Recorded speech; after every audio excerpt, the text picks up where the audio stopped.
십자가의 도가 멸망하는 자들에게는 미련한 것이요 구원을 받는 우리에게는 하나님의 능력이라. 아멘.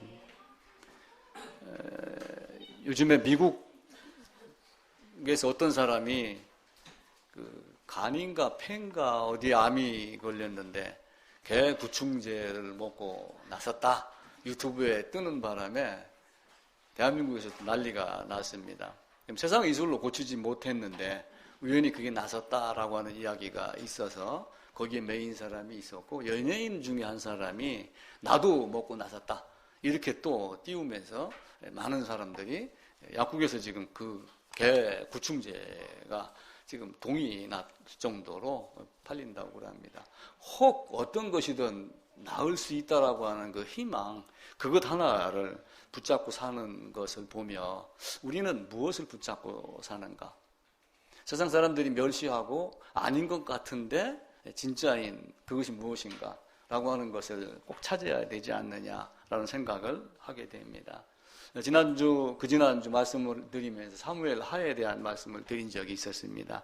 사무엘 하 7장 28절, 29절에 보면은 이런 말씀이 있어요. 주 여호와는 주 여호와의 오직 주는 하나님이시며 주의 말씀들이 참되시니이다. 주께서 이 좋은 것을 라고 하면 좋은 것, 토부에 대한 이야기를 드렸습니다. 그래서 선하고 좋은 것이 무엇이냐? 하나님의 말씀이다. 그러면서 이제 청하건대 종이 집에 복을 더해달라라고 하면 복을 구하는데 결국은 그 복을 구하는 것이 하나님의 말씀으로 귀결이 됩니다. 그 하나님 말씀이 내게 거할 때 우리가 주님의 집에서 영원히 거할 수 있는 그 언약 안에 들어갈 수 있는 것을 사무엘 하 7장 28절, 29절에서 간절히 기도하는 장면이 있습니다. 예수님 또한 이 땅에 오셔서 내가 너희에게 영생을 주노니 이렇게 말씀을 하셨습니다. 그런데 그 영생을 받는 사람이 있고 받지 않는 사람이 있어요. 세상 사람들이 보기에는 아무것도 아닌 것 같은데 내가 너에게 영생을 주겠다. 사람들이 예수님의 겉모습만 보고 예수님이 저런 사람이어서 결국 목수의 아들이어서 라고 했는데도 불구하고 그분이 생명이심을 아는 사람은 그것을 먹었고 그렇지 않은 사람들은 그것을 거부했습니다. 그래서 내가 그들에게 영생을 주노니 라고 이렇게 말씀하셨을 때 내가 아버지와 하나다.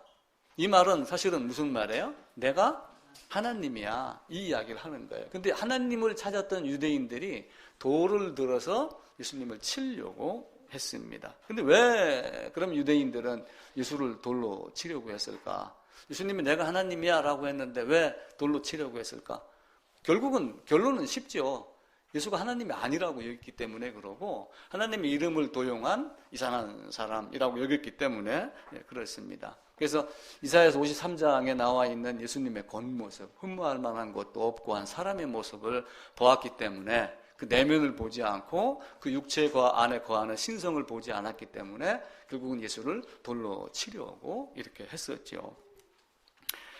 하나님의 방법, 하나님의 계획, 하나님이 성육신 하는 의미를 모르면은 우리도 똑같이 그와 같은 모습이 됩니다. 한편으로는 예수의 이름을 부르면서 단지 돌만 안 던질 뿐이지 자칫 잘못하면은 예수의 이름을 부르며 영접했다라고 말하지만 사실은 마음속에 들어오지 않는 경우가 생길 수가 있습니다. 예수님이 이 땅에 오신 목적은 죽으러 오셨다라고 제가 계속 말씀을 드렸어요. 왜냐하면은 반드시 죽는다라고 말씀을 했습니다. 창세기 2장 17절에서 이 선악을 아는 열매를 먹으면 죽는다라고 하는데 그 선악을 아는 열매의 의미가 에스겔서 28장이나 이사야서 14장에 가게 되면은 자칭 내가 하나님이다라고 하며 하나님의 자리를 탐내는 쪽으로 세상 사람과 두로 왕을 비유해가지고 에덴에서 일어났던 일과 같은 맥락으로 우리가 얼마만큼 높아지느냐, 하나님을 내 발로 밟고 그러면서 내가 나를 높이고 했던 것이 선악을 아는 열매의 개념입니다. 바꿔 얘기하면은 반역을 한 거죠. 그러니까 반역하는 자는 반드시 죽는다라고 하는 것이 하나님이 정한 법입니다. 근데 그 법에 따라서 죽어야 되기 때문에 죽으시러 이 땅에 오신 것입니다. 하나님이 바울을 통해서 말씀을 하셨습니다. 로마서 5장 12절에서 네가 왜 죽어야지 되느냐? 네가 범죄했기 때문이다. 모든 사람이 죄를 졌기 때문이다 라고 이야기를 한 거예요. 근데 바울이 이 말하기 이전에 어느 누구도 에덴에서 아담이 범죄한 것은 에덴 아담이 범죄이고 아담이 범죄로 말미암아 죄가 나한테 넘어온 것이지 전가가 된 것이지 내가 죄를 지은 것이 아니다 라고 이렇게 이야기를 하며 전가라는 이론을 내세웠는데 바울이 어느 날 딱 등장을 해가지고 모든 사람이 죄를 지었기 때문에 모든 사람에게 사망이 왔다라고 하면 뭔가 퀘스천마크 하나를 딱 던졌습니다. 이제 그 던진 것을 갖고 수많은 사람들이 전가 이론을 내놓으면서 대신 대속을 내놓고 이렇게 하고 그럽니다. 근데 이제 그것을 많은 사람들이 생각대로 과연 그냥 그렇게 전가로 멈추고 말 것인가? 아니면 그 모든 사람이 범죄하였다라고 하는 그 말씀의 의미를 갖고 에덴 안에서 내가 아담 안에서 범죄하였구나 라고 하는 것을 생각할 필요가 있느냐 없느냐, 그렇게 해야 되느냐 안 해야 되느냐를 곰곰이 생각해 주셔야지 됩니다. 내가 너희에게 영생을 주느니 세상에서는 영생을 구할 수 있어요 없어요? 세상에서는 구할 수 없습니다. 우리가 왜 내가 너에게 영생을 주느니 라고 하는 그 예수님께 매달리냐면은 세상에서 줄 수 없는 것을 내가 너에게 준다. 내가 주는 평안은 세상이 주는 평안과 다르고 오직 나만 줄 수 있는 것이다 라고 하는 그 하나님만 갖고 계시는 영생, 하나님만 주실 수 있는 것, 하나님만 갖고 있는 좋은 것, 영원한 것, 그것을 하나님께 얻으려고 하나님께 나아가는데 하나님의 겉모습, 사람으로 오신 예수님의 겉모습, 그가 행한 일들을 보면서 잘했니 못했니? 에이 저렇게 꾀지지한 사람이 어떻게 하나님이야? 이렇게 하며 거부하기 때문에 예수께 나아가지 않는 거예요. 그러니까 또한 요한을 통해서 내가 너에게 영생을 주려고 하고 너희도 영생을 얻으려고 성경을 뒤지고 이리저리 찾고 그렇게 하지만 내게 나오지 아니하는구나 라고 하면 예수님 자기에게 나오는 것을 이야기를 하는 거예요. 근데 우리는 예수께라고 하면서 예수께 나아가려고 하는 그 당사자 1대1의 면담, 대면이 아니라 자꾸 다른 쪽으로 앞에 나가서 얼쩡거리는 것이 예수께 나아간 것으로 여기는 것입니다. 우리가 시편 찬송 불렀듯이 그의 아들에게 입맞추라. 진노가 임하는데 아들에게 입맞추지 아니하면 반드시 멸하겠다. 여호와께 피하는 자만 복이 있도다 라고 말합니다. 열왕기 상에서는 19장에서는 바알에게 입맞추지 아니하고 하는 이런 사람들이 있다라고 이야기를 합니다. 이제 엘리야를 통해서. 근데 바알에게 입맞추지 아니하고 여호와께 입맞추는 자, 과연 그것이 무엇인가? 어떤 사람인가? 어떤 의미가 여호와께 입맞추는 것인가? 라고 하는 거예요. 그래서 구약에서부터 많은 선지자, 모세, 많은 사람들을 통해 가지고 그에게 피하는 자는 복이 있다. 그는 나의 반석이요, 나의 산성이요, 나의 피할 바위요. 이렇게 하면 많은 것들이 다 예수 안으로 들어가서 숨고 피해야지 된다라고 말합니다. 그런데도 불구하고 예수 안으로 들어가지 않는 이유는 무엇인가라고 하는 거예요. 예수가 하나님이 아닌 것으로 여겼고 예수께 들어가지 않아도 들어갈 수 있는, 복을 얻을 수 있는 다른 방법이 있다라고 자기만의 방법을 만들었기 때문에 그렇습니다. 좋은 것, 선한 것은 여호와 하나님만 줄 수 있는데 나도 그것을 만들 수 있다라고 생각을 했기 때문에 사람들이 예수께 나아가지 아니하고 예수를 4대 성인 중에 한 사람으로 여기며 그의 좋은 행실, 이웃 돕기, 사랑하는 것, 병자 돌보는 것 이런 걸 자꾸 따지고 그러니까 저 아프리카에서 봉사한 누구죠? 슈바 있죠. 이런 사람들을 존경을 하는 거예요. 근데 우리가 이제 여러 가지 의미나 여러 사람의 입술을 통해서 슈바이처가 하나님을 모른다. 그런데 나름대로 인자하게 뭐 이렇게 했다. 뭐 이런 이야기들을 많이 하고 그럽니다. 하나님 방법을 모르면은 자기가 방법을 세워요. 그게 사람의 생각입니다. 전적 타락한 인간 자기가 생각하고 자기가 세운 계획으로 하나님께 나아갈 수 있나요? 그런 방법은 없습니다. 우리는 오직 성경으로 성경이 얘기하는 방법에만 따라야지 됩니다. 그런데 대표적으로 두 사람이 등장을 해요. 바리새인도 등장을 하고 세리도 등장을 하며 바리새인은 누구를 이야기를 하냐면 세리는 어떻게 했어요? 그냥 다른 말 아무것도 없이 나는 할 수 없습니다. 나는 죄인입니다. 라고만 이야기를 했는데 바리새인은 그렇게 말하는 세리를 바라보면 나는 저 인간과 같지 않다. 저렇게 못난 놈과 같이 죄인이다. 이렇게 하지 아니하고 나는 일에 2번 금식하고 11조하고 나는 불의, 감해, 간음, 탐욕 이런 거 안 했습니다. 나는 저놈과 다릅니다. 이렇게 하며 자기를 다른 사람보다 높이고 그렇게 하면 그 행실로 말미암아 하나님이 나를 기뻐하실 것이다. 이렇게 생각을 한 거예요. 근데 그 바리새인이 맞았어요? 세리가 맞았어요? 하나님은 바리새인을 좋아했어요? 세리를 좋아했어요? 세리를 좋아한 거예요. 그 세리 자체를 좋아한 게 아니라 세인이 나는 죄인입니다라고 고백한 거, 그거 한 가지를 좋아한 거예요. 세리가 사실은 나쁜 놈입니다. 나라에서 세금 걷으라고 100원씩 걷어 1인당 인두세 100원씩만 걷어라고 했는데 500원씩 걷은 거예요. 그리고 100원은 나라에다 바치고 100원은 자기가 먹고 200원은 삽개오에다 주고 100원은 가지고 또 다른 거 뭐 먹고 놀러 다니고 쓰고 이렇게 했으니까 세리라는 직업이 얼마나 불편했겠어요. 삭개오가 예수님이 여리고를 지나서 나가실 때 끝나고 바로 어디로 가냐면 예루살렘으로 가요. 다시는 이제 세상에는 없는 땅을 밟는 마지막입니다. 삭개오가 그걸 알고 지름길로 달려갔다고 그래요. 그래서 우리는 지름길로 달려간 삭개오의 바른 자세 뭐 이런 거 아니면 삭개오의 이름을 예수님이 먼저 알고 있었다라고 하는 쪽으로 하지만 사실은 그 군중을 뚫고 들어갈 수 없었던 이유 중에 하나는 세리가 만약에 예수님을 보려고 군중 안으로 들어갔으면 발로 밟혔을 겁니다. 이런 못된 놈, 너 같은 놈이 무슨 예수를 만나러 와. 저리 비켜. 내가 먼저 만나야지 돼. 아마 따돌림 당해. 그래서 아마 군중을 피해서 지름길로 달려갔을 거예요. 그게 세리 삭개오의 모습입니다. 그게 우리에게는 그런 게 있어요, 없어요? 없을 것 같아, 있을 것 같아요. 우리에게도 있습니다. 뭔가 내가 이만큼 했지요 라고 하며 하나님 앞에 자기 자신을 자꾸 드러냅니다. 사람이 보기에 바리새인도 훌륭했습니다. 사도 바울도 예전에는 뭐라고 말했냐면 나는 율법의 의로 흠이 없었다라고 자랑했습니다. 그런데 그에게 빛이 비추었어요. 요한복음 1장에는 빛이 비추니까 어떻게 해요? 어둠이 깨닫지 못하더라 되어 있는데 사도 바울은 빛이 비추니까 주여 당신이 누굽니까? 물었어요. 우리도 물어야지 됩니다. 나에게 어떤 말을 하고 나의 마음을 자꾸 건드리고 지적하고 하는 당신은 누구입니까? 라고 물어야지 돼요. 우리는 우리 마음을 평안하게 편안하게 해주는 게 성경이고 예수님인 줄 알지만 사실은 예수님은 내 마음밭에 있는 돌멩이를 캐내려고 꽃갱이를 갖고 와서 뭔가 지금 자꾸 팝니다. 아프게 할 때 당신 누구예요? 이렇게 물으면 뭐라고 그래요? 나는 네가 핍박하는, 네가 싫어하는, 네가 안다고 하는 예수다. 사도 바울에게 예수님은 그렇게 대답을 했습니다. 요한도 묻습니다. 당신 오실 그이가 당신입니까? 그러니까 요한도 사실은 착각을 한 거예요. 오실 그이가 당신입니까? 왜냐하면 메시아가 오실 것을 유대인 다 알아요, 몰라요? 다 압니다. 2000년, 4000년, 6000년 계속해서 지금도 유대인들은 메시아가 올 걸 기다리고 있어요. 근데 오실 그이가 당신입니까?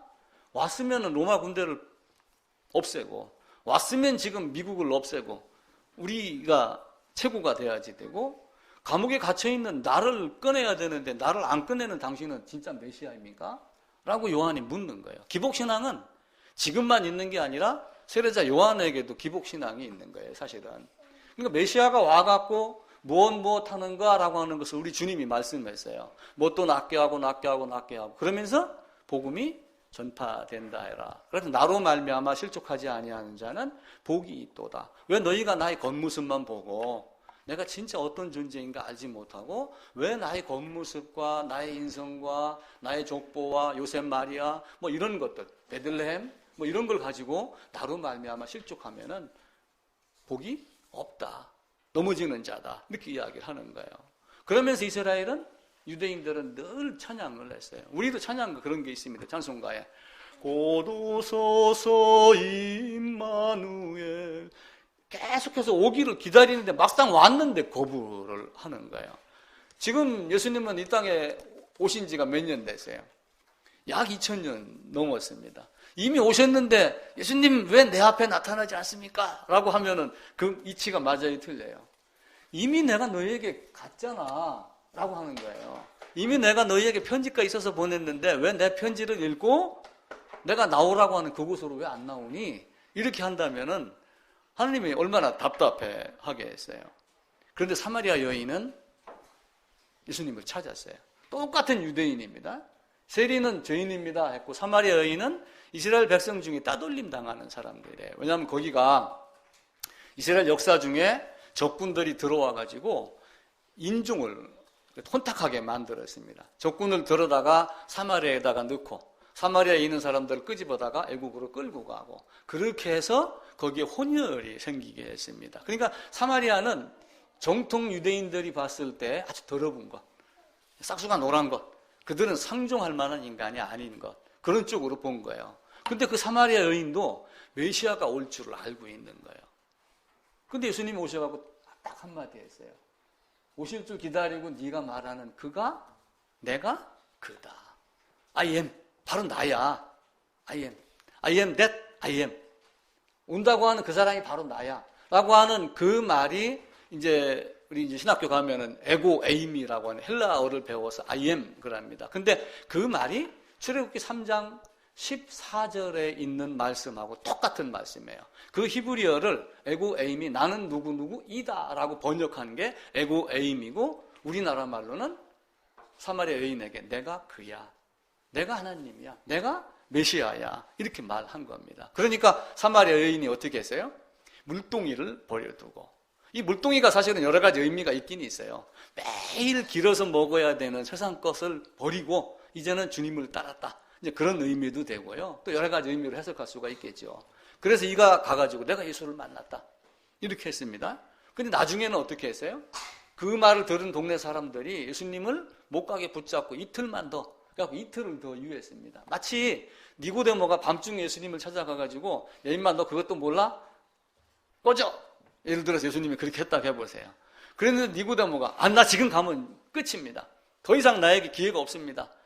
지금 말씀해 주시지 않으면 안 됩니다. 만약 이렇게 했다고 우리가 그냥 말을 만들어 보세요.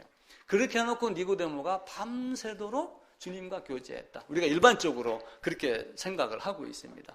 그러다가 유대인들이 두려워서 자기를 쉽게 드러내지는 않았지만 마지막 순간에 그 약속대로 그분이 죽고 하는 모습을 보고 담대하게 몰약을 갖고 장사를 지내는데 동참을 했죠.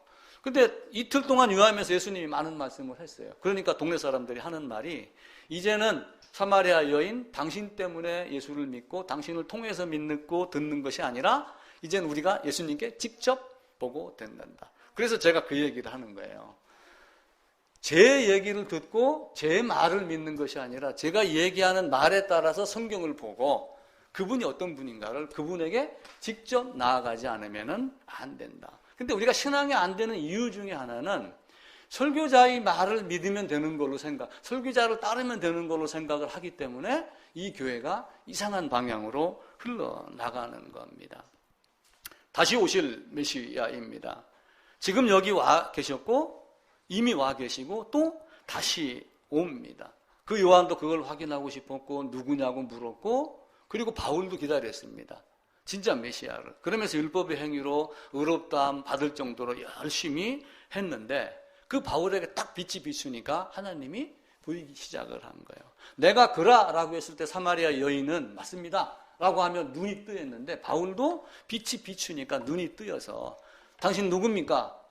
나는 네가 핍박하는 예수야 라고 하는 그 말씀에 뭔가 탁 깨지기 시작을 한 거예요. 근데 그 말씀을 더 쉽게 풀어서 깨우치게 한 사람이 누구냐면 아나니아라고 하는 사람이에요. 근데 아나니아 삽비라 해갖고 나오는 그 아나니아가 아니고 이 아나니아는 처음 등장하고 여기서 더 이상 등장하지 않습니다. 이름도 없는 제자 중에 하나가 딱 등장을 해갖고 바울에게 안수함에 눈에 비늘 같은 것이 벗겨져. 그러면은 바울에게 안수했다 손 얹는 건 우리 이렇게까지만 생각을 하는 거예요. 근데 그게 아니라 말씀을 풀어서 하나님이 어떤 분인가를 이야기를 한 겁니다. 그래서 그가 눈에 비늘 같은 것이 벗겨져 갖고 우리 주님이 보이기 시작을 한 거예요. 그러니까 바로 어떻게 해요? 예수는 그리스도야. 주는 그리스도야. 그분은 사람이 아니고 하나님이야. 이렇게 하며 복음을 전하기 시작을 하니까 당장 자기 동료에게 돌멩이 던짐을 받는 거예요. 매를 맞고 그래서 도망 다니고 그리고 결국은 감옥에 갇히고 죽고 이렇게 합니다. 그 예수님이 왜 이 땅에 오셨어요? 오신 목적이 뭐예요? 그 목적이 여러분에게 이루어지지 않으면 여러분이 여기서 아무리 앉아 있어도 안 됩니다. 의미가 없는 거예요. 어제 어느 목사님 은퇴식 하는 데를 잠깐 다녀왔습니다. 여러 가지 좋은 일을 많이 했어요. 좋은 일을 많이 했는데 그것이 하나님 앞에서 합당한 것이었느냐 아니었느냐는 우리가 둘째 문제예요. 내가 너를 아노라 모르노라, 내가 그야 라고 했는데 맞습니다 라고 해놓고 아닐 수도 있고 길 수도 있는 것. 그럴 경우는 어떻게 했겠어요? 너는 목회했으니까 내가 봐줄 거야 이렇게 말하겠는가요? 김관식이 너는 민들레 교회 개척해가지고 이렇게 했으니까 너는 무조건 천국이야 이렇게 말하겠어요? 아니에요. 사람마다 다 직분이 다르고 위치가 다르고 알의 깊이가 다르지만 누구에게나 이 아나니아 같은 사람이 등장해갖고 안수하며 가르쳤던, 그래서 눈이 비늘 같은 것이 벗겨져갖고 그분이 하나님이야? 왜 오셨을까? 죽으러 오셨어. 근데 왜 죽으셨지? 혼자 죽으셨나? 제가 우리 권사님 아버님 얘기를 하면서 예수님 죽음에 대해 얘기를 하니까 예수님 그분 혼자 죽었어? 이렇게 물었다고 그랬죠. 혼자 죽었어요? 아닙니다. 나를 죽이기 위해서 오신 분이에요. 자, 바울의 말대로 로마서 5장에 있는 대로 모든 사람이 죄를 지었다고 그랬어요. 근데 모든 사람이 죄를 지었다는 얘기는 바울이 얘기한 로마서 5장 12절 이해는 다른 데는 없습니다. 그냥 한 사람이 범죄함으로 한 사람이 선한 행동, 의로운 행동을 함으로 이렇게 대별하여 말은 하였지만은 모든 사람이 범죄하였기 때문에 사망이 왔다. 바꿔 얘기하면은 누구나가 다 죽는 것을 보니 로마서 5장 12절에 있는 대로 너도 죄를 졌기 때문에 그렇다. 근데 언제 죄를 졌느냐? 라고 하는 거예요. 그 모든 사람이 죄를 진 것이 언제인가? 라고 하는 것을 우리는 성경에서 풀어내야지 됩니다. 예수님은 죽으러 오셨습니다. 오신 목적은 단 하나, 죽기 위함이에요. 내가 이때를 위하여 왔나이다. 성경은 그렇게 이야기를 하죠. 아버지, 이 잔 피하게 해주세요. 근데 그 말 하다가 또 다른 성경에서는, 다른 군대에서는 나 이때를 위하여 왔습니다 라고 이렇게 고백을 합니다. 바울이 율법을 지켰다고 자랑했어요. 그럼 우리는 빌립보서를 읽으면서 바울이 나는 율법의 의로 흠이 없던 자야 라고 했었으니까 그 율법의 의로 흠이 없던 자가 하나님 앞에 합당한 자였던가요? 자기 생각에 나는 이 정도로 지켰어 라고 했는데 하나님 보기에는 지켰어요? 못 지켰어요? 못 지킨 걸 아는 거예요. 그걸 담에색 도상에서 그걸 깨달은 거예요. 제가 지난 수요일 날 피자를 한 판 제가 정립을 해놨습니다. 뭘 이제 맞추면은 제가 피자를 한 판 사겠다 이렇게 했는데 한 분이 그걸 맞췄어요. 자, 율법을 호세아서에 가게 되면은 율법을 몇 가지로 줬어요? 호세아서에 가면은 율법이 10,000가지다 이렇게 이야기를 합니다. 10,000가지. 근데 이 10,000가지가 꼭 10,000개가 있다는 뜻이 아니라 무수히 많다. 코에 걸면 코걸이, 귀에 걸면 귀걸이. 하여튼 율법은 끝이 없습니다. 근데 이거를 그냥 숫자상으로 딱 10,000개라고 해놓고 바울이 율법에 의로는 흠이 없던 자야. 나는 다 지켰어 했는데 바울이 다 지켰어요? 못 지켰어요? 못 지켰어요. 왜 못 지켰어요? 무엇을 못 지켰어요? 죄의 싹은 사망이라 반드시 죽는다라고 하는 그것을 안 한 거예요. 다른 9,999개를 다 지켰어도 율법이 마지막 또 하나 남아있는 게 뭐예요? 창세기 2장 17절입니다. 선악을 아는 열매를 먹는 자는 반드시 죽으리라. 죄의 싹은 사망이다. 죄를 했기 때문에, 죄를 지었기 때문에 나의 진노가 있다. 나의 분노가 있다. 반드시 심판을 받는다. 그러니까 여호와께 입맞추라. 그 이야기를 하라는 거예요. 그 입맞춤이 우리가 친구가 연애하며 부부가 키스하는 그 키스를 얘기를 하는 거예요? 아니에요. 말씀이 같아지는 것이고 마음이 같아지는 것을 말합니다. 죄인으로 죽어야 하는 그 죽음 한 가지를 지키지 못했으니까 사실은 빌립보서에 나와 있는 바울의 간증은 잘못된 간증이 될 수가 있어요. 율법에 의로는 흠이 없다라고 하는데 율법 중에 뭐가 있냐면 죄인은 반드시 죽어야지 된다고 하는 율법이 있어요. 다른 걸 다 지켜도 그걸 지키지 못하면 어떻게 돼요? 그래서 우리가 야고보서를 끌어다 쓰는 거예요. 모든 걸 다 지키다가 하나에 그치면 모든 것을 범한 자가 되나니. 그런데 그것 한 가지를 지키면은 9,999개가 다 지켜진 걸로 여겨짐을 받는 게 성경이 말하는 은혜라고 하는 거예요. 그래서 우리는 무엇을 먼저 차지해야지 돼요? 이 한 가지를 먼저 차지해야지 돼요.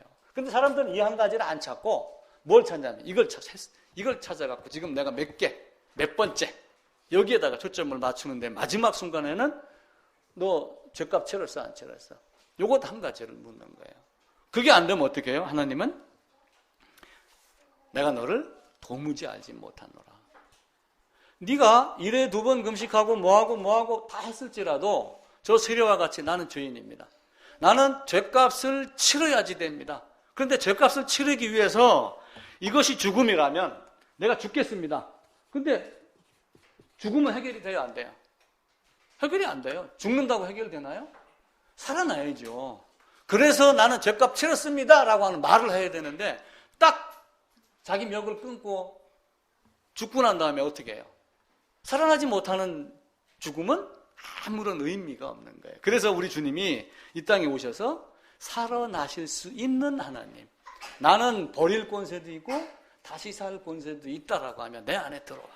네가 내 안에, 내가 너 안에, 내가 아버지 안에, 아버지가 내 안에, 결국은 예수 안에가 내 아버지 안에, 이렇게 하면 안과 안으로 계속 연결을 짓습니다. 그래서 로마서 5장에서 모든 사람이 범죄하였으므로 라고 하는 이 로마서 5장 12절에 있는 모든 사람이 범죄하였기 때문에 모든 사람이 뭐가 돼요?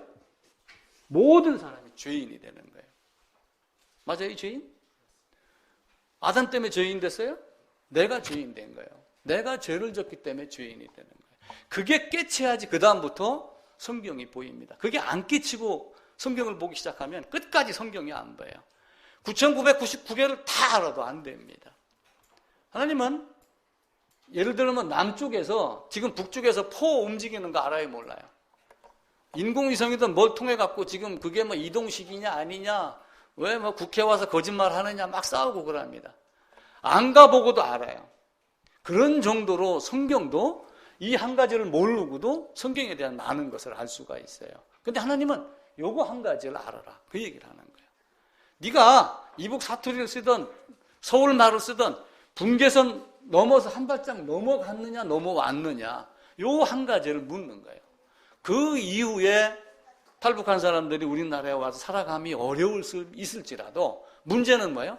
대한민국 국민이냐 아니냐, 이걸 먼저 놓고 보는 거예요.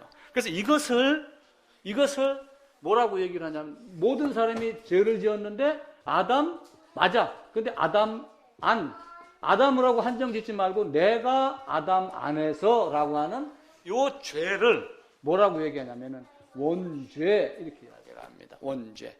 그러니까 우리는 아담이 범죄했기 때문에 아담은 원죄고, 우리는 아담의 죄를 전가받았다, 이렇게 이야기를 합니다.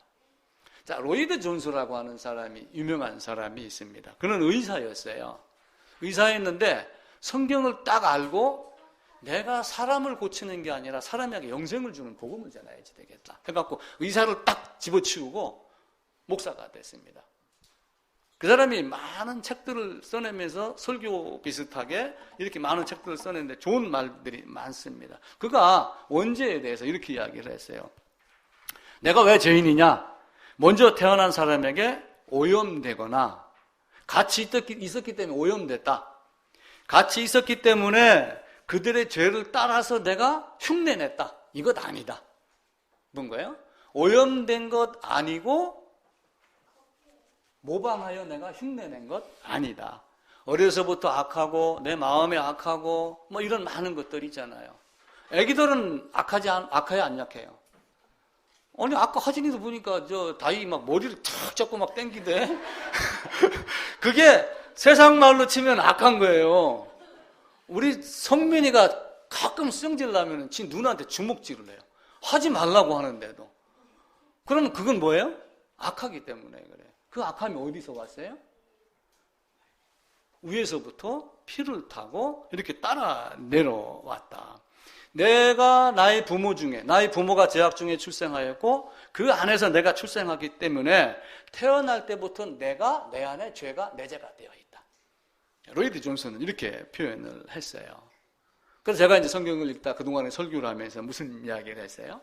우리 모든 인간은 생내적으로 자연적 출생을 하잖아요. 그죠? 자연적 출생이라는 건 뭐예요? 암수, 부모, 남녀 이렇게 해서 자식이 태어나는 게 자연 법칙입니다. 그래서 이 땅에 태어나는 사람들을 자연인 이렇게 부르는 거예요. 그래서 그 자연인은 태어나면서부터 죄악 중에 출생한 그게 내 죄가 되었기 때문에 죄인이다. 이렇게 우리가 계속 이야기를 했습니다. 그러다가 제가 언젠가부터가 어떤 이야기를 드렸냐면은 그것도 맞는데 중요한 거는 내가 어디에 있었다? 내가 아담 안에서 범죄한 아담이다. 제가 그 얘기를 꺼내기 시작을 했어요. 한 2, 3년, 몇 년 전부터 아마 그렇게 이야기를 했어요. 근데 이야기를 꺼내는 것이 맞는 건지 안 맞는 것인지 제가 사실은 좀 두려웠어요. 나는 이렇게 말한다. 당돌하게. 이렇게 말할 수 있다. 에덴의 범죄도 하나님이 예정했다라고 말할 수 있다라고 제가 탁 부러지게 그러면서 약간 그 고리를 좀 남겨놨죠. 누가 흠 잡으면 뭐 그렇게 대꾸할 수 있을 정도로. 그러다가 태생적으로 죄인인데 내가 아담 안에서 죄를 지었기 때문에 내가 죄인이다. 이게 원죄다. 제가 그렇게 정의를 내렸어요. 그러다가 작년인가 올 초에 제가 그 교부들 책 몇 권 부탁을 한번 드려갖고 산 적이 있었습니다. 거기에 보니까 어거스틴이 쓴 글이 있더라고요. 근데 어거스틴이 무슨 얘기를 했냐면은 모든 사람을 죄인으로 만든 것이 원죄의 개념이다. 근데 쉽게 말해갖고 사람들이 아담이 지은 죄와 범죄를 아담의 자손들이 물려받았다라고 말하지만 실제는 내가 아담 안에서 죄를 지었기 때문에 내가 죄인이다. 300년, 400년 당시에 어거스틴이 그 이야기를 했더라고요. 그래서 제가 그때도 한번 그런 설교를 한 적이 있었어요. 그걸 보는 순간 내가 가슴이 콩닥콩닥 뛰어서 희열을 느꼈다. 그러니까 200년 전이든 300년 전이든 1000년 전이든 성경을 보면은 그런 게 보일 수가 있고 보이지 않을 수도 있죠. 그래서 원죄는 아담이 죄를 졌기 때문에 내가 죄인이야? 아담이 죄가 나에게 넘어와서 이 차원을 넘어서야지 돼요. 내가 아담 안에서 있었던 그래서 제가 그 지난주는 호박 얘기를 드렸어요. 호박을 잘라보니까 그 안에 호박씨가 가득 있더라. 도토리나무, 상수리나무 밑에 가니까 요만한 도토리가 보이는데 그 도토리를 가만히 내 눈으로 들여다보고 마음속으로 생각을 하니까 그 안에 큼직한 상수리나무가 있더라 라고 하는 거예요. 우리는 우리라고 하는 말을 너무 지나치게 씁니다. 우리는 우리나라입니다. 뭐 독도는 우리 땅 그러죠. 제가 한번 그 정부 홈페이지에다가 한번 그걸 글을 올리려고 하다가 뭐 또 회원 가입을 하고 복잡더라고요. 뭐 주민등록증을 넣어야 되고. 그래서 안 했습니다. 독도는 우리 땅 이렇게 하면은 일본에서도 독도는 우리 땅 하면 똑같이 싸움이 된다. 독도는 한국 땅. 말을 이렇게 바꾸라. 제가 이렇게 생각을 한번 한 적이 있었어요. 2, 3주 전에도 우리가 아니라 나다라고 하는 설교를 한번 했었습니다. 아이들에게. 마찬가지로 우리도 우리가 아닌 나라고 하는 존재를 먼저 생각을 해야지 돼요. 우리로 묶여서 휩쓸려 넘어가면은 그냥 그런 것 같이 두루뭉술하게 이렇게 됩니다. 그래서 우리가 아니라 내다라고 하는 것. 지금 요즘에 또 신문에 보니까 요즘 아이들은 우리 아버지 이렇게 안 한대요. 또 서울 애들이 내 아버지. 그래서 듣는 사람이 거북하답니다. 근데 왜 그러느냐 그러니까 네 아버지 아니잖아. 내 아버지잖아. 왜 우리 아버지니? 이렇게 대답을 한. 요즘 사고 방식이 또 난 굉장히 좋은 것이라고 생각을 해요. 바로 여기 있는 모두 우리도 성경을 볼 때는 우리가 아니라 누구예요? 나의 하나님. 그 도마가 간증할 때 뭐라고 그랬어요? 나의 주 나의 하나님. 이렇게 한 거예요. 우리가 아니라 나로 돼야지 됩니다. 나. 신문에 보니까 기사가 좋은 게 있어서 제가 인용을 할게요. 어떤 사람들이 글을 쭉 썼는데 그냥 두리뭉술하게 묻혀가는 사람들에게 이렇게 한마디 했더라고요. 시장의 좌판 위에 누워있는 생명 없는 생선 중에 한 마리가 되지 말고 시장 좌판 위에 누워있는 숨도 못 쉬고 그냥 누워있는 생선 한 마리 되지 말고 저 또랑가에서라도 꼬리치며 움직이는 물고기 한 마리가 되어라. 그 중에 여럿이 아니라 우리가 아니라 살아있는 내가 되라는 거예요. 그러니까 성경을 볼 때는 항상 그 관점으로 보여야지 그 관점이 아니면 안 돼요. 그래서 내라고 하는 나라고 하는 관점으로 보여야지 에덴이 보이기 시작을 해요. 그래서 그냥 물려받았다 이거 맞습니다. 내가 생리적으로 부패합니다. 생태적으로 나는 내재적으로 죄를 갖고 태어납니다. 맞습니다. 그런데 그 어거스틴의 말대로 내가 아담 안에서 범죄했기 때문에 그 아담이 범죄가 나의 범죄가 되기 때문에 하나님 앞에서 내가 심판받을 수밖에 없는 존재. 이거를 우리가 정확하게 깨달아야지 됩니다. 그런데 우리는 어떻게 해요? 원죄? 이걸 가지고 또 어떻게 나눠요? 교회에서? 원죄? 자범죄? 누가 이렇게 나눴어요? 성경이 이렇게 했던가요? 히브리서 6장에 보면은 예수를 다시 십자가에 못 박아 욕보이지 마라 이런 말씀이 있어요. 예수를 다시 십자가에 못 박지 마라. 그게 물론 이제 죄를 짓고 또 회개하는 사람에게 한 이야기이지만 결국은 예수님의 십자가는 한 번이에요, 두 번이에요. 딱 단 한 번입니다. 그게 단번이라는 뜻이에요. 단번. 단번은 우리가 단번에 이라면 단칼에 이런 의미로 자꾸 생각이 들어요. 그래서 재빠르게 이렇게 생각을 할 수가 있어요. 근데 단번은 단 한 번. 1, 2, 3가 아니라 once, twice라고 하는 그 단 한 번을 여기서는 말하는 거예요. 예수님의 십자가는 두 번입니까? 한 번입니까? 단 한 번이에요. 예수님의 십자가의 죄의 사함의 능력은 무제한이에요? 제한인데요. 나눠서 원죄, 자범죄 두 번 따로 하셨나요? 한 번에 다 하셨나요? 예수님은 이렇게 나누지 않았어요. 그런데 사람들이 자꾸 나누는 거야. 그래 놓고 교회당에게, 목사에게, 어느 집단에게 이렇게 매이도록 만들어냅니다. 그래 놓고 충성된 종아, 충성된 종아 이렇게 하는 거예요. 만약에 저도 교회당이 커가지고 나중에 은퇴한다고 해보세요. 기념패, 잘하였더나 충성된 종아, 뭐 멸관을 주겠다 이렇게 하겠죠. 그 충성이 하나님 원하는 충성이었던가요? 사실은 하나님은 너는 할 거 아무것도 없어. 쓰임받는 기간도 억수로 짧습니다. 사도 바울은 몇 년 안 됐어요. 베드로 몇 년 안 됐습니다. 요한? 이거 더 오래 살려갖고 더 오래 써먹지 왜 안 그렇게 했겠어요? 그래서 일찍 죽는 것도 복이다. 하나님이 빨리 나를 보자고 하니까 얼마나 좋은 것인가. 그럼에도 불구하고 여기서 자꾸 더 오래 살려고 그러잖아요. 원인을 아담에게 돌리지 말고 우리에게서 자기를 빼지 말고 내가 누구인가를 철저하게 해요. 그래서 우리는 남하고 나하고 비교하고 저 인간하고 나하고 저 교회하고 나하고 이렇게 비교하지 말고 누구하고 비교를 하냐면은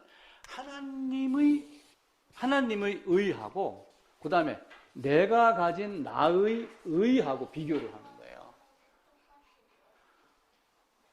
이걸 잘못 오해하면은 교만한 인간 어떻게 네가 하나님의 의하고 비교를 하니? 할 수가 있니?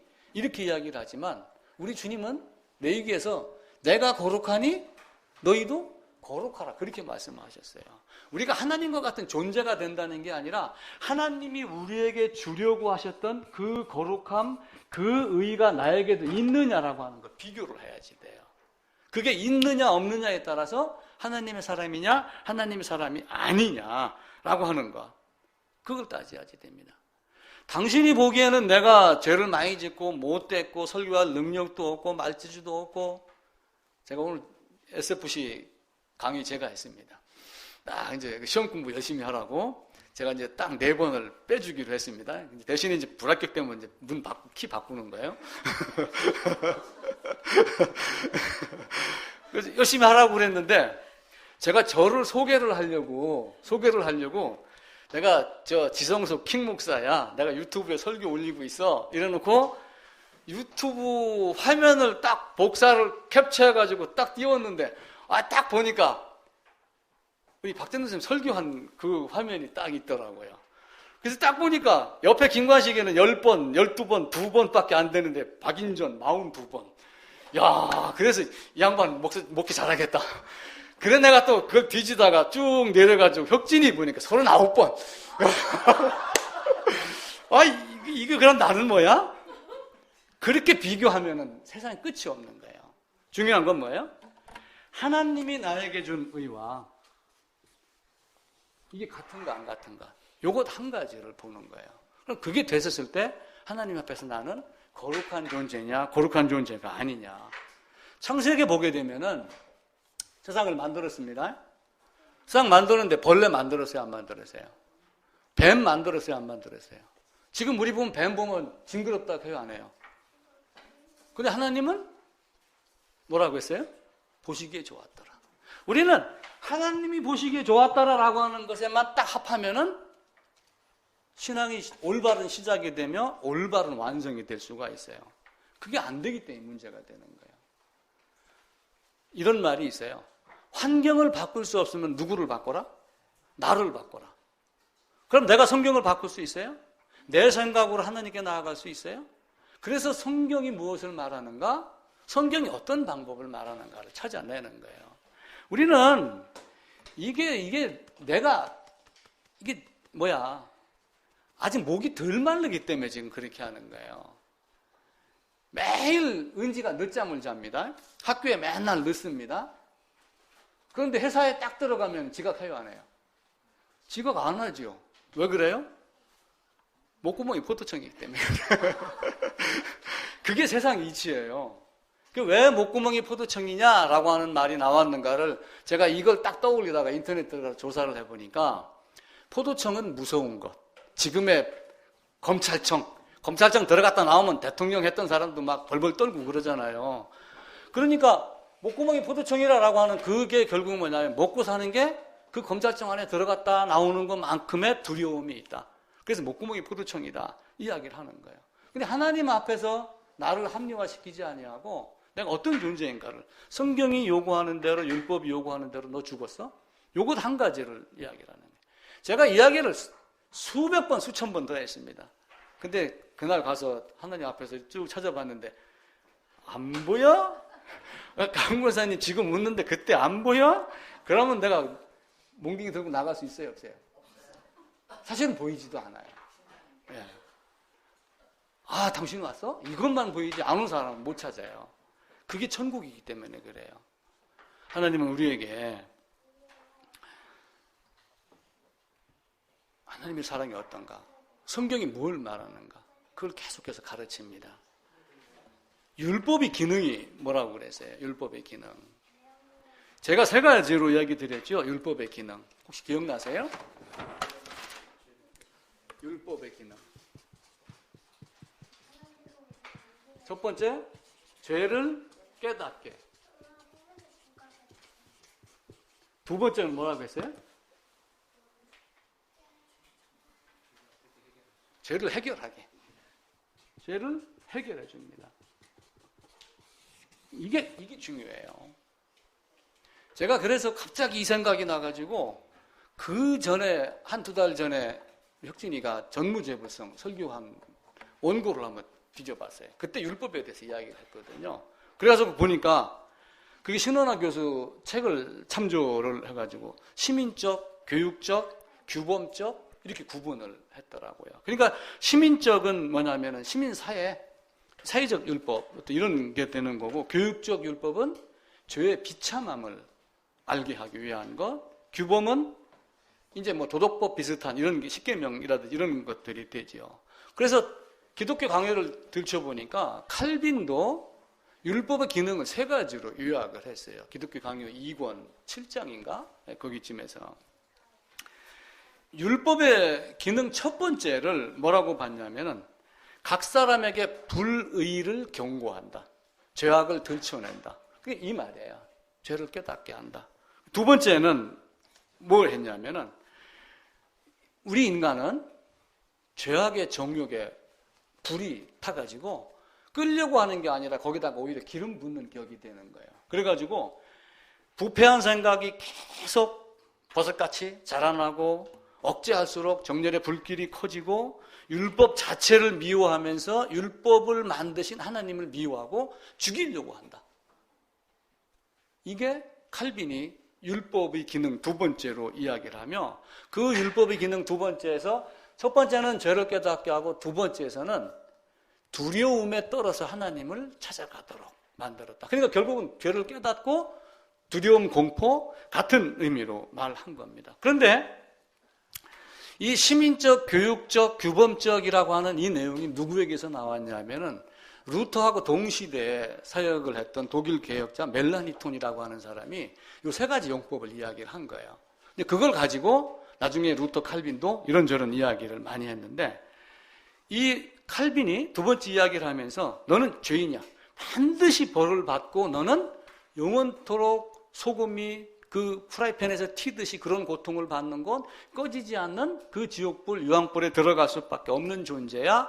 공포심을 일으켜서 죄를 억제하는 능력을 갖고 있는 거야. 라고 하는 요 말을 누가 했냐면 어거스틴이 했는데, 어거스틴이 한 말을 끌어다가 칼빈이 율법의 기능 두 번째에다가 그 내용을 했습니다. 그리고 이제 마지막에는 삶의 지침이다. 이렇게 이야기를 했어요. 그래서 가만히 살펴보니까 물론 맞습니다. 죄의 깨달음, 여기다가 집중을 많이 하고 두려움, 공포 이런 걸 둔 거예요. 그러니까 어떻게 해야 돼요? 하나님께 나아가야지 됩니다. 그리고 삶에 대해서 가이드 지침을 둔 거 다 맞습니다. 근데 우리가 자꾸 뭘 간과하냐면은 죄를 해결하는 쪽에다가 자꾸 무엇인가 두는 것을 간과합니다. 자, 율법의 기능은 죄를 정죄하고 죄를 깨닫게 하는 것만일 거예요? 율법의 기능? 아닙니다. 신약은 율법이에요? 구약의 율법이에요? 우리는 구약 율법, 신약 은혜 이렇게 이야기를 하잖아요. 신약도 율법입니다. 예수님의 죽음은 우리에게는 은혜의 죽음이지만 예수님 당사자에게는 율법의 요구대로 죽는 거예요. 죄를 깨닫고 어떻게 할까? 공포, 두려움, 심판 이런 걸 막 염려를 하지만 결국은 죄를 해결하지 못하면 안 돼. 이 해결도 뭘로 해요? 율법으로 해요. 이게 이제 이해가 안 되면 성경을 한자 뒤져서라도 여러분들이 찾아내셔야지 돼요. 설령 내가 9,999개를 다 지켰더라도 마지막에 죽으리라, 반드시 죽으리라, 죄의 싹은 사망이라 라고 하는 이 율법을 뛰어넘지 못하면은 한 것이 다 무효가 됩니다. 그래서 죄를 해결하는 것도 결국은 무엇으로 해결해요? 죽음으로 해결을 합니다. 그래서 예수님이 오신 목적이 죽으러 오신 거예요. 율법의 요구를 완성하게 하려 하십니다. 이게 율법의 기능입니다. 그래서 가장 중요한 것, 우리가 이것을 많이 생각을 해요. 죄를 깨닫게. 당연합니다. 율법이 너에게 임한 것은 범죄를 더하게 하려 하며, 그럼 범죄를 더하게 하려 하면 죄를 짓도록 했다는 뜻이 아니라 네 죄가 얼마나 많은가를 가르쳐 주는 게 범죄를 더하게 하려 합니다. 그 뜻이란 말이에요. 그럼 범죄를 더하게 했으면 그 다음에 어떻게 해야 돼요? 없애야죠. 없애는 방법은 죽는 것 이외에는 없어요. 이게 성경이 가르치는 바예요. 근데 이것이 아닌 다른 것으로 성경을 가르치며 예수님을 찬양한들 그것은 아무 의미도 없는 거예요. 그래서 이스라엘 유대인들이 또 율법을 가지고 세 가지 법으로 나눈 거예요. 아까 그 멜라니톤 또 그 이런 사람들이 한 거와 다르게 의식법으로 나눈 겁니다. 첫 번째가 의식법. 그러니까 의식법이 뭐예요? 제사법. 왜 제사법을 먼저 가르쳤어요? 아담이 가죽옷을 지어 입었습니다. 하나님이 지어 주셨어요. 의식법을 제사법이라고 그래요. 제의할 때 의입니다. 제의할 때. 제사법을 가르쳐줘 가지고 레위기뿐만이 아니라 아벨이 제물을 드린 거는 왜 드린 거예요? 죄값 때문에 드린 거예요. 이 제의법을 먼저 가르치고 두 번째 가르친 게 뭐예요? 그때부터 이제 도덕법, 시민법이 등장을 해요. 도덕법이 등장을 하면 너가 어떤 존재인가? 죄를 깨닫게 하고 죄를 깨달으면 어디로 올라가야 돼요? 의식법으로 올라가야지 돼요. 그리고 의식법을 거친 사람이 그 나머지 시민법으로 살면서 하나님 나라의 백성으로 네가 어떻게 살 건가라고 하는 것을 갖가지 613계명뿐만 아니라 여러 계명으로 가르쳐 주신 거예요. 그러니까 처음에는 뭐가 되냐면은 도덕법을 가지고 죄가 뭐냐라고 하는 거, 이걸 계속해서 이야기를 하는 거예요.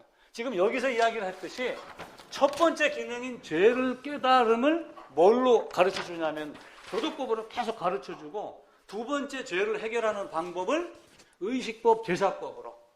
죄인은 죽어야지 된다. 죽는데 어떻게 죽느냐? 네가 진짜 죽어? 진짜 죽는 게 아니기 때문에 구약도 은혜가 되는 거예요. 왜냐하면 짐승이 머리에다가 안수하고 내가 짐승과 연합하고 짐승 안으로 들어가고 계속 대신을 가르쳤기 때문에 구약도 율법이고 신약도 율법이며 구약도 은혜고 신약도 은혜가 되는 거예요. 그래서 예수님의 죽음도 우리에게는 은혜지만 예수님 당사자의 편에서 보면은 반드시 율법의 요구가 이루어지는 죽음이었다. 율법에 따른 죽음이었다라고 하는 것을 생각을 하셔야지 됩니다. 하나님이 세상으로 오셨습니다. 가장 낮은 곳으로 오셨어요. 이건 엄청난 사건입니다. 신비 중에 신비입니다. 가장 높은 분이, 아니 대통령이 퇴임하고 감옥 가는 게 높은 사람이 낮은 곳으로 간 거예요? 그것보다 더 높으신 하나님이 더 낮은 곳으로 온 거예요. 그것보다 더 존귀하신 분이 더 비참한 존재로 오신 거예요. 이게 성육신의 의미입니다. 그런데 우리는 다르게 보는 거예요. 그러면서 예수님 앞에서 나는 바리새인이요 저놈은 세리고, 그러니까 낮은 곳으로 오셨기 때문에 낮은 곳으로 처한 세리는 주님을 만나고, 낮은 곳으로 오셨는데 자기를 높은 곳으로 자꾸 높이는 바리새인들, 내 기도원은 산꼭대기 제일 가까운 하늘에 가까운 곳에 있다라고 여겼던 사람은 하나님을 만나지 못하는 이런 경우가 생기게 됩니다. 예수님이 이 땅에 오신 목적은 심판하러 오신 거예요. 성경은 이렇게 말합니다. 요한복음 3장에서 내가 세상에 온 것은 세상을 심판하려 하심이 아니요 구원하려 하심이라. 근데 그 말에 사람들이 너무 좋아해요. 심판하려 하심이 아니고 구원하려. 봐라 이 말 있지 않느냐. 근데 왜 너는 심판을 얘기하느냐. 예수님 오셔갖고 요게 뭐예요? 심판하는 거예요. 언젠가 제가 무실동 출장소 이야기한 적이 한 번 있어요. 하나님이 심판을 하는데 지금 이 지구 심판소, 서울 심판소, 무실동 심판소, 민들레교 심판소에 와가지고 성경을 통해서 너를 지금 죄악의 심판을 하고 있고, 그 심판이 통과가 되면 어떻게 돼요? 마지막 날 소급 적용되는 거예요. 소급 적용. 소급 적용이 굉장히 쉽습니다. 이해만 하면은. 그죠? 제가 아침에 SFC 이야기를 하면서 박인전 집사님이 12월 4일 날 합격 통지서만 딱 받는 순간 그때부터 호칭을 박인전 전도사님으로 바꿀 거다. 원래는 3월 4일 날 입학을 해야 되는데 그 전에 바꾸는 걸 내가 소급 적용, 월급으로 치면 가불이라고 여긴다. 이렇게 내가 땡겨서 설명을 했죠. 마찬가지로 지금 여기 심판소에서 심판을 받으면 훗날 하나님의 심판대에 가서 심판 받아야 안 받아요? 그 심판을 여기서 받는 거예요. 그 심판을 이 땅에서 받지 않고 그때 가서 죽어봐야서 하는 거는 맞습니까? 틀립니까? 틀려요. 죽기까지 복종한 그 복종 안에 여러분이 들어가야지 돼요. 예수님도 죽기까지 복종을 했는데 여러분 죽기까지 복종했어요? 안 했어요? 9,999 중에 지금 그래도 12가지는 잘했고 나머지는 아직 살 날이 많으니까 9,999개 채울 수 있다 이렇게 생각하고 사시나요? 숨 거두기까지 마지막 한 개는 못 지킵니다. 다른 걸 못 지키더라도 그것 한 가지는 여기서 지켜내셔야지 돼요. 그래서 사마리아 여인에게 아이엠 내가 그야 라고 얘기했었을 때 그 여인은 자기 물동이를 버리고 그 다음에 누구에게 달려가요. 그걸 아는 것을 갖고 동네로 가서 내가 예수를 만났다. 고기 잡는데 안드레를 만났어요. 안드레가 제일 먼저 누구에게 갔어요? 베드로에게 갔어요. 자기 형제, 자기 집에게 간 거예요. 여러분 성경 제대로 알으면 누구에게 먼저 가겠어요? 자기 가족에게 먼저 가는 거예요. 자기 자식에게 먼저 가는 거예요. 엄마에게 먼저 가는 거예요. 친정 자주 다녀오시면 되는 거예요. 그게 세상 이치입니다. 예수님이 십자가에 못 박혀 달리시기 전에 기도를 합니다. 아버지의 원대로, 내 뜻대로 말고 나 이거 진짜 싫습니다. 아버지 원대로 되길 원합니다. 이렇게 이야기를 해요. 그러다가 마가복음 한번 찾아보겠습니다. 마가복음 14장입니다.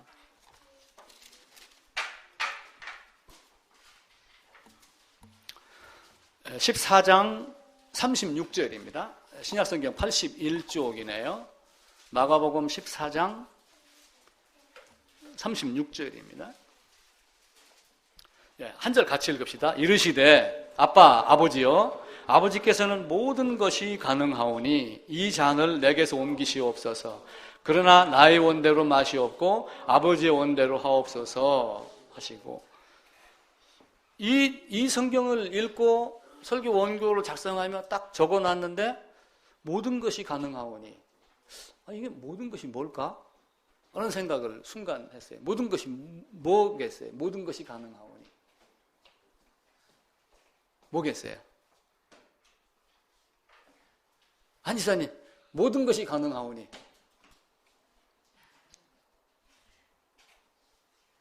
뭐겠어요?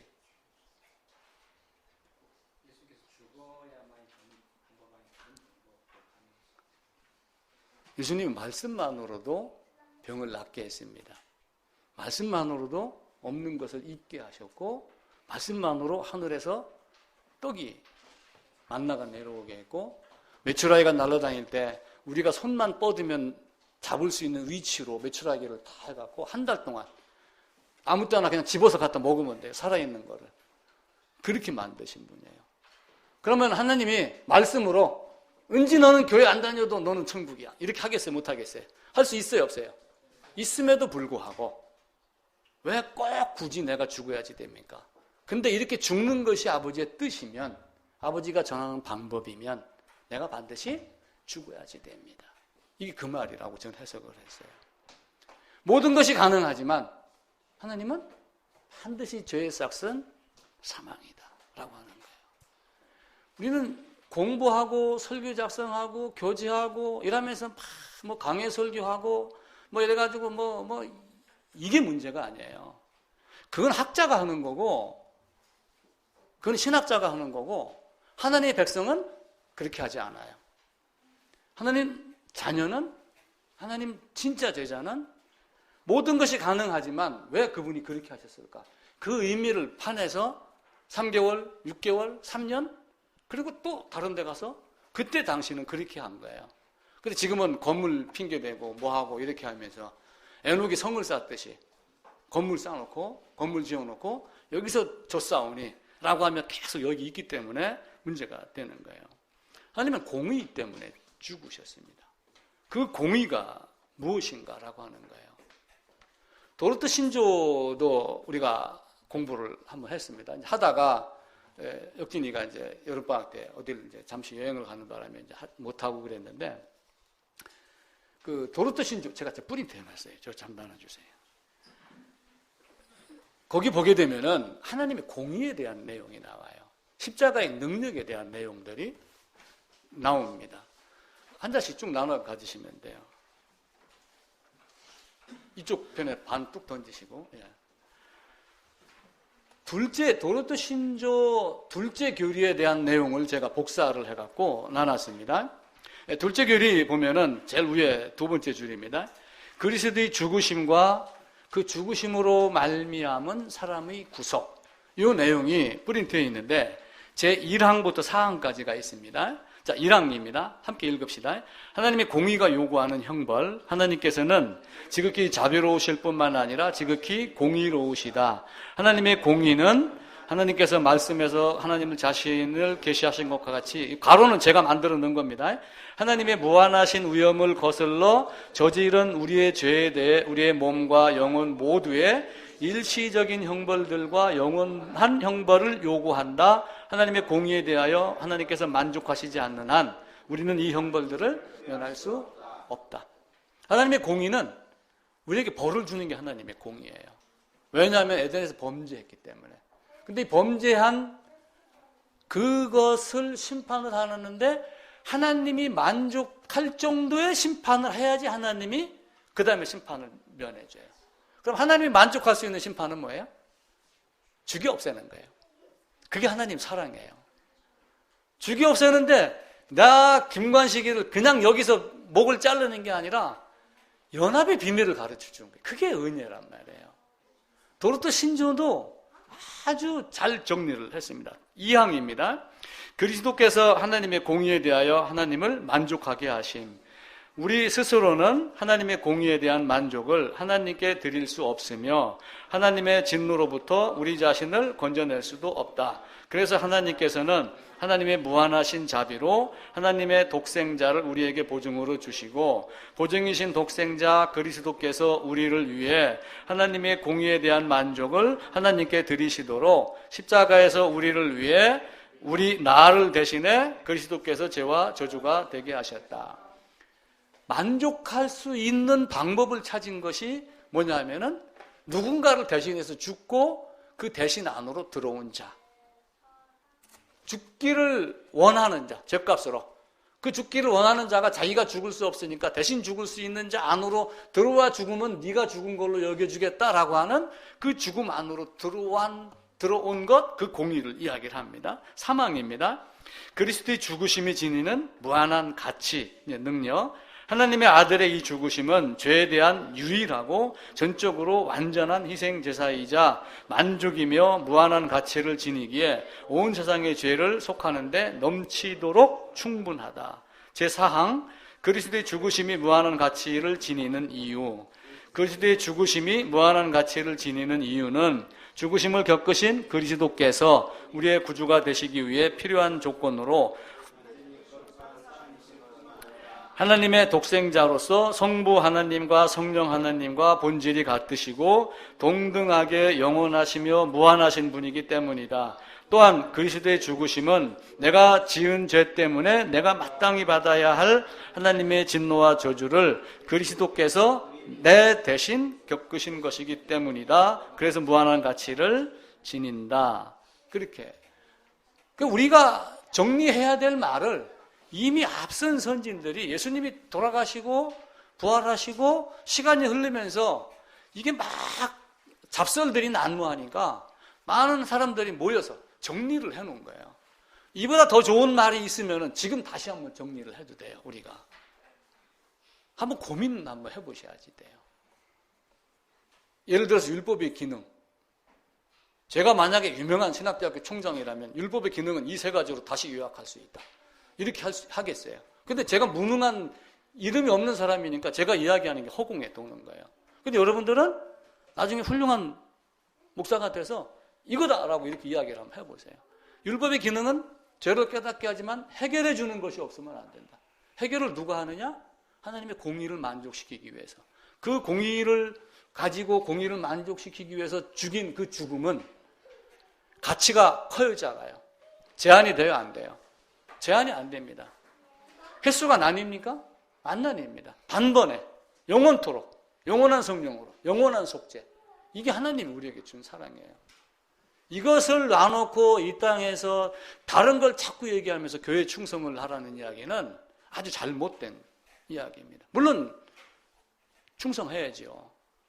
그 충성은 말씀에 대한 충성, 말씀 이해에 대한 충성이 먼저 돼야지 됩니다.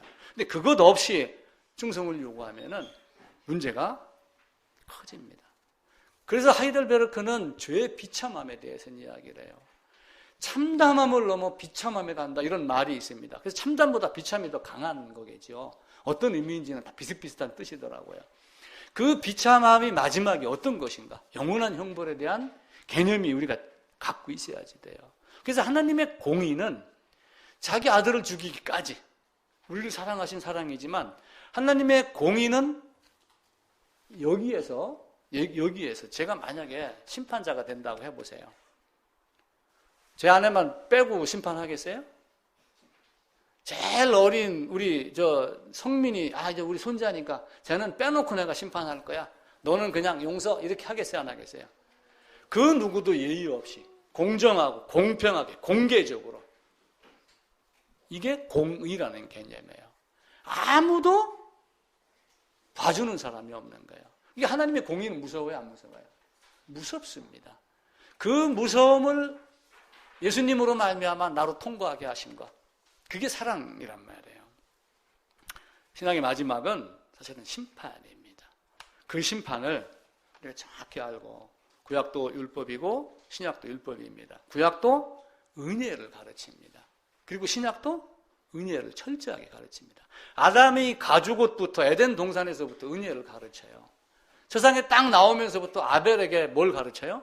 은혜를 가르칩니다. 레위기에서 은혜를 가르치고 대속죄일이라고 하는 레위기 16장에서는 모든 백성을 향하여 은혜가 뭔가를 가르쳐요. 모든 죄와 모든 불의를 다 넘겨라. 그러면 누군가가 짊어지고 이미 준비된 사람이 양을 끌고 가겠다라고 이렇게 이야기를 해요. 그 준비된 사람? 그 예수님으로 보세요. 준비된 아사셀? 예수님으로 보세요. 그게 저 영원전에 구원 협의하고 구속 언약한 걸 이루려고 이 땅에 오신 분. 그 신비를 우리가 어떻게 알아요? 그 신비를 아무도 모릅니다. 이해한다고 믿나요? 아니에요. 사람들은 자꾸 이해하고서 믿으려고 그래요. 신앙은 이해하고 믿는 게 아니에요. 내가 이해할 수 없기 때문에 믿는 게 신앙이에요. 자꾸 이거 아닙니다. 내 지혜로 알고 믿고 내가 뭔가 깨달았어 이것이 아니라 내가 이해할 수 없기 때문에 믿음이라는 게 필요한 거예요. 도마는 예수님이 오셨을 때 그 자리에 없었습니다. 예수님 오셨다 가셨습니다. 무슨 소리 하는 거야? 그 양반 죽었는데. 아니야, 진짜 왔었어. 그래? 그럼 내가 가가지고 이거 한번 넣어보고 내가 믿을 거야. 했어요, 안 했어요? 했는데 진짜 했어요, 안 했어요? 성경에서 영생을 얻기 위하여 성경을 연구하지만 내게로 나오는 자 없도다. 예수님이 그 말씀 하신 것과 같은 맥락이에요. 도마가 찔러 넣어보고 만져보고 이렇게 하겠습니다라고 그랬는데 주님과 딱 직접 대면하는 순간, 예수께로 나아가는 순간, 이게 생각났어요, 안 났어요? 이가 안 난 거예요. 그래서 우리가 누구에게로 나가야 돼요? 행위 이런 것들이 아니라 그냥 예수 안으로 나가는 거예요. 예수에게로 나가는 거예요. 그게 어떤 방법인가를 우리가 서로 찾고 먼저 봤기 때문에 이야기를 하는 거고, 여러분도 성경을 보고 찾아내셔야지 돼요. 그것이 없는 다른 것은 다 자기 자랑이에요. 학문 자랑, 말 자랑. 목사의 설교는 웅변 자랑하는 게 아니에요. 문법 자랑하는 게 아니고 문장 잘 쓰는 거 자랑하는 게 아니에요. 그건 소설가들이 하는 거예요. 돈 벌려고. 베드로가 그랬잖아요. 바울이. 내가 말에는 졸아나. 근데 하고 싶은 말을 다 하는 거예요. 말로 표현 못 했지만 자기가 가졌던 학문을 가지고 로마서 써내고 갈라디아 쓰고 이렇게 하면 봐라! 너희가 모든 사람이 범죄하였으므로 내가 십자가에 못 박혀 죽었나니? 왜 그 말이에요? 우리 암송하라고 그거 준 거예요? 아니에요. 네가 어떤 방법으로 죽었는가를 알았기 때문에 그 말을 하라. 네가 죽은 자로 여길지어다. 로마서 6장에서 그 말을 하는 거예요. 믿음은 손으로 만져보고 우리 입으로 맛보고 그렇게 해서 믿는 것이 아닙니다. 이거는 바보들 만져보고 하는 건 소경이나 하는 짓이에요. 코끼리 만지듯이. 믿음은 그런 것이 아니라 그냥 믿는 거예요. 하나님은 무한하십니다. 하나님은 협소하신 분이 아니라 하나님은 광대하신 분이에요. 그 광대하신 분 앞에서 나가가지고 하나님의 그 무한하심과 광대하심을 내가 몇 프로 이해하겠어요? 그거 다 이해하고 하나님이 있나요? 아니에요. 우리 둘째 딸은 부모의 사랑이 가끔 미울 때도 많았겠지만은 나중에 내가 죽고 나면 그때 우리 아빠가 했던 이 말이 이게 생각날 거예요. 내가 말재주가 없는데 우리 둘째는 좀 기특한 면이 한 가지가 있어. 내가 어떤 거짓말을 해도 내가 하는 말은 진짜 같대. 언젠가 나한테 그런 말을 한 적이 있었어요. 그래서 내가 목사가 됐나? 우리가 하나님 앞에 나아갈 때 하나님 다 알고 설명할 수가 없어요. 그게 안 되기 때문에 우리가 믿음이라고 하는 것. 이걸 알고 하나님께 나아가는 게 오늘 성경의 제목이에요. 설교 주제. 성경 전체 살펴보기. 세 번째 시간으로 그 이야기를 했습니다. 이삭의 번제뿐만 아니라 아벨의 제물, 이런 모든 것들. 구약 속에서 신약이 숨겨져 있다. 구약 안에 있는 많은 비밀들이 신약에서 쫙 펼쳐져 있다. 신약 안에 있는 모든 것들이 구약에서 이미 미리 다 가르치고 모형으로 보여줬고 실제만 나중에 등장을 했다. 이걸 우리가 기억을 해야지 됩니다. 하나님 앞에 가면은 우리가 이 땅에서 무엇 했는가, 어떤 행실을 했는가 묻지 않아요, 사실은. 마지막 심판 장소 계시록에 가면은 책들이 펴 있고 생명책이 있더라. 두 책 중에 어느 편에 기록되어 있느냐, 사실은 그건 문제입니다. 이 땅 안에서 잘 살고 못 살고는 도토리 키재기예요. 그놈입니다. 내가 이쪽이냐 이쪽이냐 요것 한 가지 갖고 판가름 나는 거예요. 그걸 먼저 하고 좀 못 살았으면 어떻게 해요? 부끄럽습니다 하고 문 들어갈 때만 그러지 안에 딱 들어가서 잘못한 놈 혼나가지고 복도에다가 벌 세웠는데 들어올 때만 쑥스럽지 들어와가지고 3분 지나면 벌 세러 갔다 온 놈이나 안 갔다 온 놈이나 나중에 다 똑같아집니다. 천국도 그거하고 마찬가지예요. 들어가는 순간 부끄럽지만 하나님이 마지막에는 어떻게 해요? 다 내 새끼. 복면가왕 봐보세요. 오늘 지금 6시 반에 합니다. 저도 가끔 봅니다. 우리 집사람이 또 거기 빠져 있어요. 신난데 왜 신나냐 그러니까 노래만 가지고 사람을 판단하는 걸 보고 깜짝 놀랐다. 그러니까 그 사람이 어떤 존재였는지 유명한 가수였는지 이걸 묻지도 않아요. 지금 그 사람의 능력이 실력이 어느 정도인지 이거 한 가지만 보는 거예요. 복면가왕이. 그런데 한 가지 안타까운 것은 그 판정단이라고 앉아있는 사람들은 그 사람을 보고 이게 누구냐, 성질이 뭐 닮았냐, 안 닮았냐, 다 대한민국 가수들 다 꿰뚫고 있더라고요. 우리는 그거와 같이 성경을 꿰뚫어야지 돼요. 그 사람들은 남의 신상을 꿰뚫고 있지만 우리는 성경을 꿰뚫고 있어야지 돼요. 그리고 질문해야지 돼요. 주여 누구십니까? 당신이 누굽니까? 주님, 나한테 햇빛 비추는 그 빛 주는 당신이 누구요? 라고 딱 물었을 때 주님이 뭐라고 대답하시겠는가? 내가 지금 죽어갑니다. 당신 누구요? 어떻게 할 거예요? 나? 네가 그렇게 이해하려고 노력했던 예수야. 이래 한다고 해보세요. 마지막 죽는 순간에 땅을 치고 통곡을 하겠죠. 근데 그 순간에 그 1초가 10년 지기 세월 비슷하게 쫙 필름이 돌아가면 순간 깨달음이 올 수도 있어요. 우리 그걸 바라보는 거예요. 근데 그게 창세전에 예정이 돼 있느냐 안 돼 있느냐 이것 따라서 결정이 되는 거예요. 제가 그래서 영화 얘기를 지난번인가 언젠가 한번 드린 거예요. 롯데 시네마에 영화 상영되기 이전에 이미 다 각본 대본이 있어서 다 찍어놨어요. 나만 모르는 거야 지금. 필름 돌아가는 순서대로 아는 거예요. 내일 일을 내가 모르기 때문에 내일 되어봐야지 알아. 우리는 그냥 관객에 불과한 거예요. 근데 감독은 다 알아. 배우도 다 알아. 이미 다 돼 있어요. 그게 어디예요? 창세전, 영원제. 모든 게 다 돼 있습니다. 그때 그것을 지금 쫙 풀어갖고 던지는 거예요. 우리 인간은 그런 능력이 없기 때문에 여기서 모른다, 안다 갖고 알고 모르고 갖고 높낮이 싸우지만 우리가 창세전의 모습만 조금 살핀다면은 다른 각도로 바뀔 겁니다. 자, 바울 한 가지만 말씀을 드릴게요. 예수님이 지상 명령을 내렸습니다. 뭐죠? 마지막에 모든 민족으로 제자를 삼아 내가 가르친 것 전하고 세례 베풀라고 그렇게 이야기를 했잖아요. 그래서 교회마다 우리 교회는 올해 우리도 연말에 이제 보고합니다. 총회에다가 올해 세례 베푼 인원 몇 명, 총 교회 세례 교인 몇 명 그렇게 이야기를 해요. 근데 고린도 전서를 보면은 바울이 예수님의 명령을 거부를 했어요. 나는 세례 주지 않은 것을 감사하노니. 바울은 왜 그랬을까요? 예수님이 명령한 거라고 지금 너도나도 세례를 주고 있는데 영접기도 시킨다 하고 사형리 들이대고 사형리가 아니다, 뭐 7형리다, 뭐 5형리다 막 지금 만들어 개발해냅니다. 그래놓고 세례교인 만들고 세례교인하고 입교 선서하고 그러면 천국이야. 근데 바울이 나는 세례 안 준 게 감사해. 나는 세례 주려 한 것이 아니요 복음을 전하려 합니다. 예수님이 이야기한 그 세례 안에 바울이 얘기했던 어떤 내용이 들어가 있을까? 우리 고민 한번 해보세요.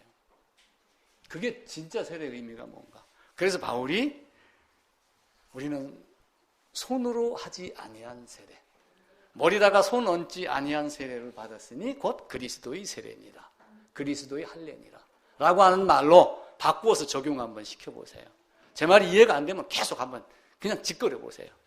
제 말이 언젠가 딱 바위 망치 딱 치듯이 딱 깨침이 되면은 우리의 삶이 더 바뀔 거라 이렇게 생각을 합니다. 그래서 성경이 무엇을 말하는가를 우리가 성경 전체를 계속해서 살피는 이런 모습이 되기를 간절히 부탁을 드립니다.